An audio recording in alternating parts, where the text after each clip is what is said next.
প্রার্থনা করে রক্ষাকালীকে আমি প্রার্থনা করি যে ওনার সুস্থল জীবন যাপন করে উনি সুন্দরভাবে শিল্পী জগৎ হিসাবে গান করতে গিয়ে উনি যাতে পরবর্তী যে সময় আছে সেই সময়টা যাতে সুন্দরভাবে উনি গান কীর্তন করে যেতে পারে বা আমি আশাবাদী যে উনি বাদক হিসাবে উনি খুব সুন্দরভাবে বাজিয়েছেন। আমি দেখেছি বা আমি শুনেছি বা ওনার অনেক বিভিন্ন ধরনের ওনার এটা কীর্তন জগতের মধ্যে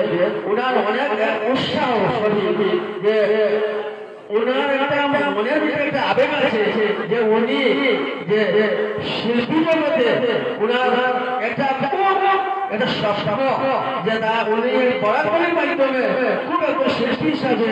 ওনার যে ওটার জন্য উনি যে চেষ্টা চালিয়ে যাচ্ছে। আমি মা মনসার কাছে প্রার্থনা করি, মা রক্ষার কাছে প্রার্থনা করি সবাইকে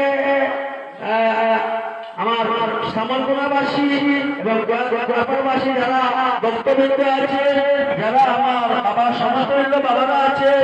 আমার মাতার সমতুল্য মারা আছে, ওনাদের চরণে আমি প্রণাম জানাই।